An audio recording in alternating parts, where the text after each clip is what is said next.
Hello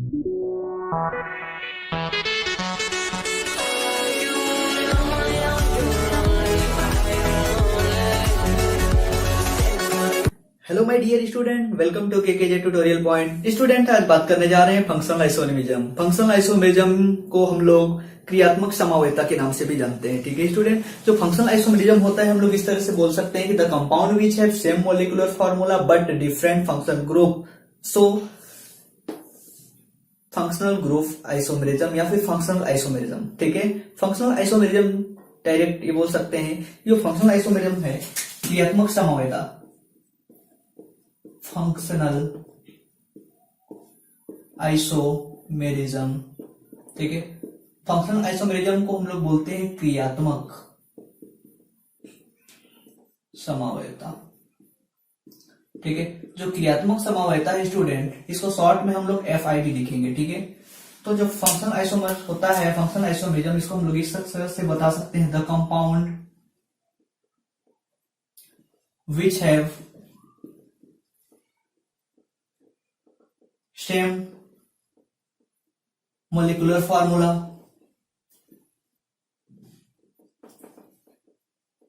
but different functional group। okay, functional group। okay, ठीक है, so FI। ठीक है, देन सो FI। तो यहां पर हम लोग देखेंगे कि कोई भी यदि कंपाउंड दिखे आपको, तो हम लोग देखते हैं कि बहुत सारे ऐसे कंपाउंड हैं जो फंक्शनल आइसोमेरिज्म शो कर सकते हैं। तो जिसमें आपका आता है सबसे पहले कि यदि देखें हम लोग, तो जो एल्कोहल है, एल्कोहल स्टूडेंट, एल्कोहल और ईथर की बात करें तो एल्कोहल और ईथर में एक दूसरे में क्या होते हैं, फंक्शनल आइसोमेरिज्म शो होता है। कैसे शो होगा, यदि मैंने ऐसे 2 कार्बन लिखा और OH लिखा, स्टूडेंट इसको बैलेंस कर लेंगे, तो इसको आधार पर हम लोग चेक करें कि जहां पर कौन सा फंक्शन ग्रुप है, एल्कोहलिक ग्रुप है, तो इसको ईथर में कन्वर्ट करेंगे स्टूडेंट, तो हम लोग इस तरह से कर सकते हैं। ठीक है, तो इसको बैलेंस करने के लिए हाइड्रोजन देखेंगे, हाइड्रोजन कितने होते हैं दोस्तों, एक कार्बन पे 4 बॉन्ड बनाता है, तो इस तरह से हम लोग हाइड्रोजन बैलेंस करेंगे। टोटल हाइड्रोजन कितने हुए, 3 यहाँ पे, 2 5 और 6 हाइड्रोजन, 3 हाइड्रोजन यहाँ हो जाएगा, 2 हाइड्रोजन यहाँ हो जाएगा, 3 हाइड्रोजन। तो स्टूडेंट इस तरह से हम लोग कंपाउंड वो बना, तो इसको हम लोग क्या बोलेंगे, एक दूसरे के क्या है, ये फंक्शनल आइसोमेरिज्म। ठीक है, क्लियर है, ओके। तो फंक्शनल आइसोमेरिज्म अपन देखेंगे जी। ठीक है दोस्तों, एक एल्डिहाइड की बात करते हैं, एल्डिहाइड, एल्डिहाइड और कीटोन की बात करेंगे, बहुत बेसिक है, बहुत बेसिक। एल्डिहाइड यदि बात करें स्टूडेंट, हम लोग इस तरह से एल्डिहाइड को शो कर सकते हैं क्या, यहाँ पर एल्डिहाइड को हम लोग शो कर सकते हैं इस तरह से, ऐसे। ठीक है, एल्डिहाइड है, एल्डिहाइड से कीटोन में कन्वर्जन यदि करना है स्टूडेंट, तो कीटोन में कन्वर्जन करेंगे तो किस तरह से होगा, तो हम लोग इस तरह से कर सकते हैं क्या, ऐसे। ठीक है, हाइड्रोजन बैलेंस कर लेंगे स्टूडेंट, हाइड्रोजन की वैलेंसी कितनी होती है, 4 बंधन बनाता है इस तरह से, 1 2 3 यहाँ पे, 3 2 5 6। ठीक है, 3 यहाँ पे कार्बन और इस तरह से। तो हम लोग यहाँ पर देखेंगे किसी भी कंपाउंड का, यहाँ पर यदि फंक्शनल आइसोमेरिज्म चेक करेंगे तो डिपेंड करता है कि कौन सा ग्रुप है। यहाँ पर एल्डिहाइड CHO ग्रुप है, एल्डिहाइड ग्रुप है, यहाँ पर CO समूह है, कीटोन समूह। इसके आधार पर एल्डिहाइड और कीटोन एक दूसरे के क्या है, फंक्शनल आइसोमेरिज्म है। क्लियर है, आ रहा है समझ में, ओके। ठीक है, यदि देखिए नेक्स्ट इज, ठीक है, तो यदि थर्ड वन यहाँ पर हम लोग चेक करें, एल्डिहाइड कीटोन के बाद यदि बात करते हैं कोई भी अदर एलिमेंट्स के बारे में, तो उसमें क्या सिमिलरिटी होगा। यदि हम लोग एसिड की बात करते हैं, कोई भी एसिड ले लेते हैं और एस्टर ले लेते हैं। ठीक है, तो एसिड और एस्टर की बात करेंगे तो यहाँ पर फंक्शनल ग्रुप आइसोमेरिज्म होगा। किस तरह से होगा स्टूडेंट, मान लो मैंने इस तरह से ऐसे कंपाउंड नोट कर दिया।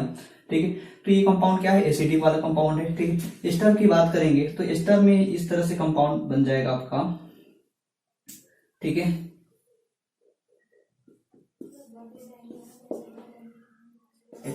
ठीक है, इस तरह से कंपाउंड यदि बनते हैं स्टूडेंट। ठीक है, या तो कंपाउंड इस तरह से हम लोग शो कर सकते हैं, या फिर यहाँ पर H कर दो, यहाँ पे O कर दो और यहाँ पर CH3 कर दो।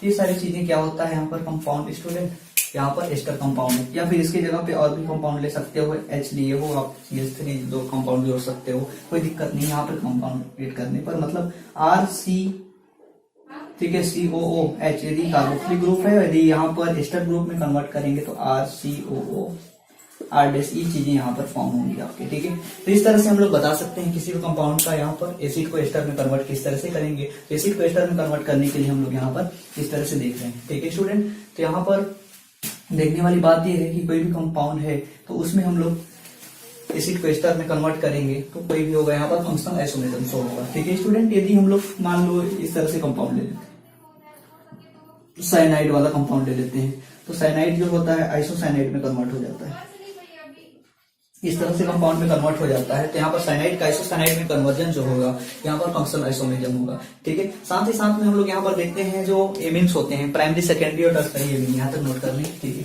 एमिन जो होते हैं हाइड्रोजन बैलेंस कर लेना। ठीक है, तो इसके आधार पर एमिन जो यहाँ पर साइनाइड है और एक आइसोसाइनाइड है, तो एक दूसरे के क्या फंक्शनल आइसोमेरिज्म है। स्टूडेंट यदि हम लोग बात करते हैं नेक्स्ट वन इज की जो एमिन है, primary amine, secondary amine, tertiary amine. ठीक है, प्राइमरी, सेकेंडरी और टर्सरी एमिन की बात करते हैं तो ये सारी चीजें जो होती हैं यहाँ पर फंक्शनल आइसोमेरिज्म शो करते हैं। किस तरह से स्टूडेंट, यदि एमिन की बात करें तो एमिन में हम लोग NH2 कंपाउंड जुड़ा रहता है, यहाँ पर R और R जुड़ा रहता है। R की जगह पे हम लोग सपोज CH3 में ले लेता हूँ यहाँ पे, तो यहाँ पर भी मैं CH3 ले लेता हूँ। तो स्टूडेंट यदि बात करूँ यहाँ पर एल्किल ग्रुप की कंपाउंड देखें तो इसको बोलते हैं हम लोग प्राइमरी एमिन। सेकेंडरी एमिन में NH हो जाएगा स्टूडेंट, यहाँ पर CH3 हो जाएगा, यहाँ पर CH3 यूज कर सकते हैं। ठीक है, तो यहाँ पर CH3 इसको बोलेंगे सेकेंडरी एमिन। स्टूडेंट यदि ऐसा हो जाए नाइट्रोजन के साथ 3 CH3 ग्रुप जुड़ा हुआ है, इस तरह से कंपाउंड जुड़ा हुआ है। ठीक है, तो इस तरह से हम लोग देखेंगे कि यहाँ पर देखेंगे टर्सरी एमिन, इसको प्राइमरी बोलेंगे, सेकेंडरी बोलेंगे और टर्सरी बोलेंगे। तो प्राइमरी, सेकेंडरी और टर्सरी एमिन को हम लोग यहाँ पर बता सकते हैं कि इन एमिन के बीच में यहाँ पर फंक्शनल ग्रुप आइसोमेरिज्म शो हो रहा है। ठीक है,